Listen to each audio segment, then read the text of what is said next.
দেখ, অনেকক্ষণ থেকে বলছি চোখটা বোঝ, ঘুমিয়ে যা, নাহলে ব্রহ্মদৈত্য আসবে, তখন কিন্তু মা কিচ্ছু করতে পারবে না। ব্রহ্মদৈত্য কে মা? তোমার ছোটবেলার বন্ধু? আচ্ছা মারবো, আমার বন্ধু কেন হবে? ব্রহ্মদৈত্য হলো একটা বুড়ো ভূত।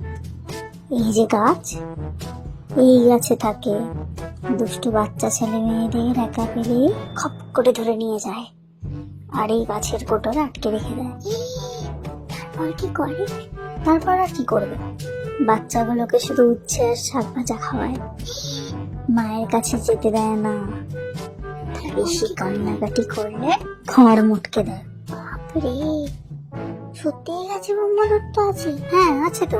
তুমি দেখেছো? হ্যাঁ তো, আমার কাছে এসে বলছিল বোচাই দুষ্টুমি করলে আমাকে জানাবে, আমি নিয়ে গিয়ে ওকে উচ্ছে ভাজা খাওয়াবো। কিন্তু আমি তো ভালো, তুমি না করে দিও প্লিজ। হ্যাঁ আমি তো বললাম বোচাই ভালো, ওকে এখন নিয়ে যেও না, দুষ্টুমি করলে তখন না না না, হয়। এই দেখো আমি ঘুমাচ্ছি, তুমি না করে দিও। 12 o'clock midnight.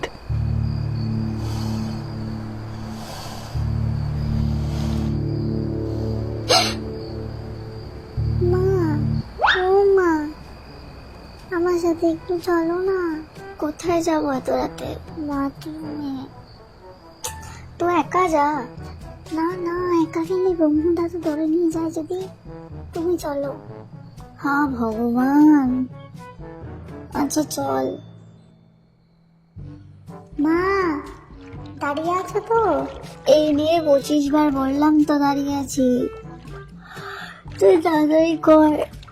তুমি একটু আমার সাথে কথা বলো না। বলছি তো আমি দাঁড়িয়ে আছি, তুই তাড়াতাড়ি কর, না হলে ব্রহ্মদৈত্য চলে আসবে। এই, আমাকে ডাকলি নাকি?